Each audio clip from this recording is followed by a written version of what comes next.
चलिए दोस्तों, तो स्वागत है फिर एक बार नेक्स्ट टाइम आपका। Hello and welcome in LNM exam point. Today I discussed Hindi 50 और 100 mark question exam conduct by today at 28 नवंबर 2022। तो चलिए अपना क्वेश्चन देखते हैं। 214 नंबर, पुरानियों जूतियों का कोरस शीर्षक कविता संग्रह के रचनाकार कौन है? तो ग नागा अर्जुन जी। बाबा बटेश्वर नाथ उपन्यास शीर्षक के रचयिता कौन है? तो क नागा अर्जुन। 1012 बाहों वाली कविता संग्रह के रचनाकार कौन है? तो ग नागा अर्जुन। पुरानी जूतियों।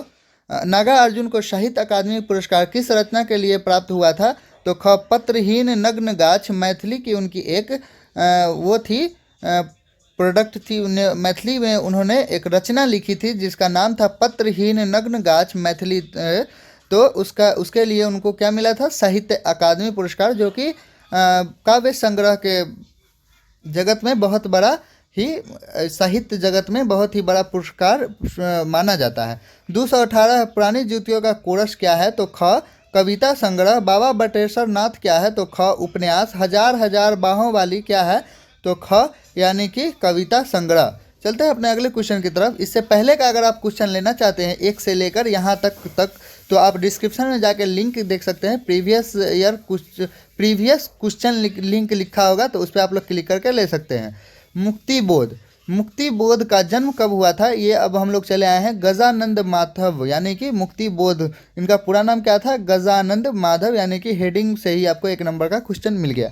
मुक्तिबोध का जन्म कब हुआ था? तो ग 13 नवंबर 1917 को। मुक्तिबोध का जन्म कहाँ हुआ था? तो ख श्योपुर मध्य एमपी में हुआ था। मुक्तिबोध ने एमए कब किया था? तो ग यानी कि 1953 में। चलते हैं अगले क्वेश्चन की तरफ। मुक्तिबोध ने एमए कहाँ से किया था? तो होगा नागपुर विश्वविद्यालय, university of Nagpur. Muktibodh Digvijay college में प्राध्यापक के रूप में कब कार्यरत हुए? तो ख 1958 में। मुक्तिबोध इनमें से क्या है? तो राइट आंसर हो जाएगा घ नई कविता के प्रतिनिधि कवि। 227 है, मुक्तिबोध के पूर्वज कहाँ निवास करते थे? तो ख महाराष्ट्र में। चलते हैं अगले क्वेश्चन। 228 नंबर क्वेश्चन है अपना कि मुक्तिबोध ने मैट्रिक की परीक्षा कहाँ से पास की थी? तो हो जाएगा ग उज्जैन से। मुक्तिबोध की रचनाओं में प्रगतिवादी स्वर कब से सुनाई देने लगा? तो आंसर हो जाएगा ख 1940 के उपरांत, यानी कि आफ्टर 1914। मुक्तिबोध का झुकाव तार सप्तक की रचनाओं में किस ओर दिखाई देता है? तो आंसर हो जाएगा ख मार्क्सवाद की ओर। तार सप्तक में कितनी कविताएं एकत्रित है? तो ख 17। ये मार्क्सवाद की ओर, यानी कि कार्ल मार्क्स थे, उनके विचारों की ओर इनका मुक्तिबोध का झुकाव ज़्यादा था। तो चलिए अब अगले क्वेश्चन की तरफ चलते हैं कि तार सप्तक में ये हो गया इसका 17। तार सप्तक शीर्षक कविता के रचनाकार कौन है? तो मुक्तिबोध। चांद का मुंह टेढ़ा के कितनी कविताएं संकलित है? तो ग 28। चांद का मुंह टेढ़ा का प्रथम प्रकाशन कब हुआ था? तो राइट आंसर हो जाएगा ख 1964। मुक्तिबोध अपनी मृत्यु से कुछ महीना पूर्व तक अध्यापक के रूप में कहाँ कार्यरत थे? तो ख राजा नंद गांव के दिग्विजय कॉलेज में। तो 1936 में मुक्तिबोध का निधन कब हो गया था? तो राइट आंसर हो जाएगा क 12 सितंबर 1964 को। मुक्तिबोध गजानंद का निधन कब हुआ था? तो ख यानी कि दिल्ली में। कहाँ हुआ था? तो दिल्ली में। चलिए अगला क्वेश्चन है, मुक्तिबोध के पत्नी का नाम क्या था? तो मुक्तिबोध के पत्नी का नाम था शांता, यानी कि उनकी पत्नी शांता थी। शांता देव, टाइटल नहीं दिया हुआ, शांता देवी होगा। मुक्तिबोध के पिता का नाम क्या था? तो क माधव राव। मुक्तिबोध की माता का नाम क्या था? तो पार्वती बाई। चांद का मुंह टेढ़ा मुक्तिबोध का क्या है? तो कविता संग्रह। मुक्तिबोध आकाशवाणी के समाचार विभाग में कहाँ से संबंध रहे थे? तो ख नागपुर से। मुक्तिबोध काव्य रचना सबसे पहले प्रारंभ की थी? तो ग हो जाएगा 1935 ईस्वी में। चलिए अगला क्वेश्चन देखते हैं। 244 नंबर क्वेश्चन है कि बी पात्र मुक्तिबोध का क्या था? तो ख उपन्यास था। काठ का सपना मुक्तिबोध का क्या था? तो कहानी संग्रह था। सतह से उठता हुआ आदमी मुक्तिबोध का क्या था? तो कहानी संग्रह था। मुक्तिबोध की छायावादी प्रभाव से ओतप्रोत रचनाओं की काल विधि कौन सी है? तो ख हो जाएगा 1935। मुक्तिबोध का विवाह कब हुआ था? तो ख 1939। 249 नंबर क्वेश्चन है ग यानी कि मुक्तिबोध का संबंध किस पत्रिका से था? तो दोनों यानी कि क और ख, समता और हंस से। 250 नंबर क्वेश्चन है कि ख मुक्तिबोध का कवि रूप में ख्याति कब से कब तक प्रारंभ हुई थी? तो 1943 में 1943 ईस्वी से तार सप्तक में संकलित रचनाओं से। मुक्तिबोध के पिता माधवराव किस पोस्ट पर कार्यरत थे? तो पुलिस इंस्पेक्टर थे वो। धर्मवीर भारती किस वाद से संबंधित कवि है? तो घ, नई कविता। धर्मवीर भारती का जन्म कहाँ हुआ था? तो ग, इलाहाबाद। धर्मवीर भारती का जन्म कब हुआ था? तो ख, 25 दिसंबर 1926 को। धर्मवीर भारती का निधन कब हुआ था? तो क, 4 दिसंबर 1947 को। किनका निधन हुआ था? धर्मवीर भारती का, यानी कि 15 अगस्त 1947 को भारत आज़ाद हुआ था। सितंबर यानी कि उसके एक महीना बाद यानी अगस्त के बाद आता है सितंबर। 4 सितंबर को इनकी मृत्यु हो गई कि इन्होंने आज़ादी को देखा था। और धर्मवीर भारती का निधन कब हुआ था? तो ख, मुंबई में। धर्मवीर भारत के पिता का नाम क्या था? तो यहाँ पे भारती होगा, राइटिंग मिस्टेक है, प्रिंटिंग मिस्टेक या टाइपिंग मिस्टेक जो भी कह लीजिए। चिंतामणि वर्मा। धर्मवीर भारती के माता का नाम क्या था? तो ख, चंदा देवी। धर्मवीर भारती की कितनी विवाह हुई थी? ग, 2। उन्होंने 2 शादियां की थी।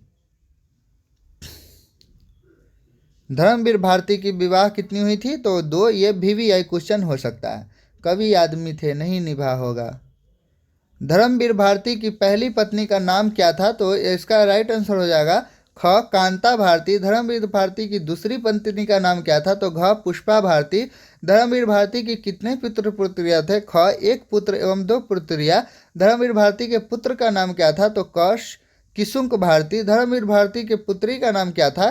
तो ख, परमीला प्रज्ञा भारती। गुनाहों का देवता शीर्षक के उपन्यासकार के रचना कौन है? तो घ, धर्मवीर भारती। ठेले पर हिमालय शीर्षक कविता के रचनाकार कौन है? तो करमवीर भारती। यहाँ पे आई थिंक ये गलत है, धर्मवीर होना चाहिए, करमवीर की तो बात ही नहीं हो रही है। हो सकता है आई थिंक कोई हो उनके रिलेटिव। कहानी अनकही, आप लोग इसका कमेंट में बताइएगा। 266 का कहानी अनकहानी शीर्षक निबंध के रचनाकार है क, धर्मवीर भारती। धर्मवीर भारती MA किस विषय में किया था? तो ख, यानी कि हिंदी में। धर्म भारती ने MA कब किया था? तो ख, 1947 यानी कि आज़ादी के समय। धर्मवीर भारती संगम सहयोगी के संपादक कब बने थे? तो घ, इनमें से कोई नहीं। राइट आंसर क्या होगा? आप लोग कमेंट बॉक्स में बताइए। भारतीय धर्मयुग साप्ताहिक के संपादक कब बने थे? तो ग, 1960 में। इन्होंने पद्मश्री की इनको उपाधि कब मिली थी? तो ग, 1972 में। इनकी कविताएं सर्वप्रथम किस सप्तक में संकलित हुई थी? तो ख, दूसरा सप्तक। इन्होंने BA कब किया था? तो ग, 1945 में। चिंतामणि घोष मंडल पुरस्कार के उन्हें किस बात के लिए मिला था? तो इसका आंसर हो जाएगा ग, यानी कि MA करने के लिए इन्हें यह पुरस्कार मिला था। भारती ने इंटर परीक्षा कब उत्तीर्ण की थी? तो ग, 1942 में। गुनाहों का देवता क्या है? तो ख, उपन्यास। ठेले पर हिमालय क्या है? तो ग, निबंध। कहानी अनकही क्या है? कहानी अनकहानी क्या है? तो ग, निबंध। ठंडा लोहा शीर्षक काव्य संग्रह के रचनाकार कौन है? तो क, धर्मवीर भारती। महाभारत की कथा पर आधारित भारती ने काव्य नाटक का शीर्षक क्या है? ख, अंधा युग। धर्मवीर भारती किस प्रसिद्ध साप्ताहिक हिंदी पत्रिका के संपादक थे? तो ग, धर्मयुग होगा। अगला क्वेश्चन है कवि और कल्पना शीर्षक कविता में कालिदास किस रचना का संदर्भ आया है? तो ग, मेघदूत। 284 नंबर क्वेश्चन है सांच का बादल शीर्षक कविता के रचनाकार कौन है? तो ऑफकोर्स धर्म भारती ही है। यह मनुष्य को मनुष्य मानना गुनाह है किस कवि की पंक्ति है? क, धर्मवीर भारती। कनुप्रिया क्या है?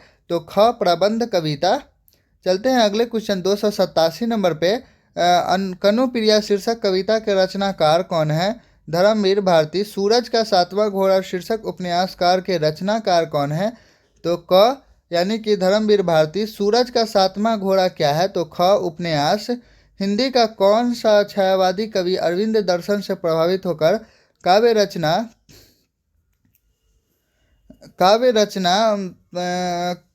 करने लगा था?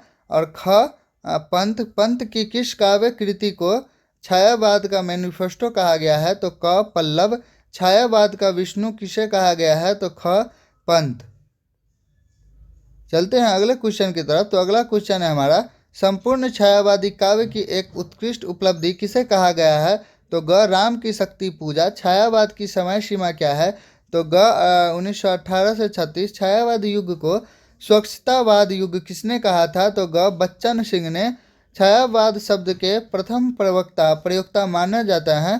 तो क मुकुटधर पांडे। सेवक बन बैठा अपने ही घर में उगती है। ग यानी कि कुंती की यह दीप कविता में दीप किसका प्रतीक है? तो ग व्यक्ति का। शेफालिका कविता में शेफालिका क्या है, मतलब कि कौन है?